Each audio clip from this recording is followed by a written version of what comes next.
Hello everyone, আসসালামু আলাইকুম। ব্লগটি শুরু করছি সকাল থেকে দুপুর।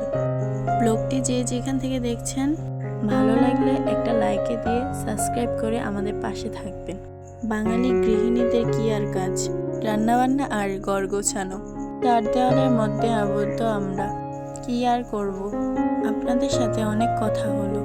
রুটিগুলো আম্মু ছেঁকে নিল, এদিকে আলু ভাজি করে নিল। তারপর আমরা খেয়ে নিলাম।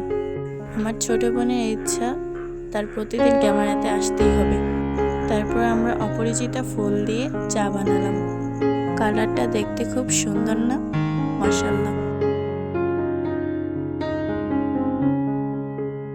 তারপর আম্মু ছোট ছোট কই মাছ কেটে নিল, ধুয়ে পরিষ্কার করে ভাজায় বসিয়ে দিল।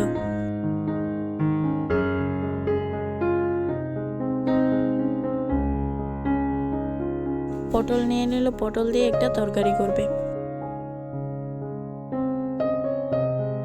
কই মাছের দু পেঁয়াজা রান্না করে নিল।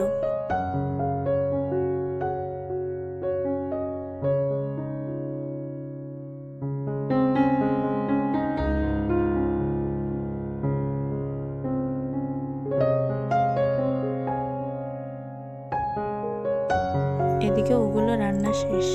এগুলো থানকুনি পাতা। থানকুনি পাতা ভর্তার জন্য প্রস্তুতি চলছে। তারপর রান্না শেষ, ভর্তা বানানো হয়ে গেছে, সবাই খেতে বসলাম। বিকালে একটা পার্সেল এসেছিল, সেটা রিসিভ করলাম।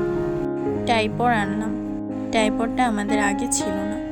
তাহলে ভিডিওটি এই পর্যন্তই। আল্লাহ হাফেজ।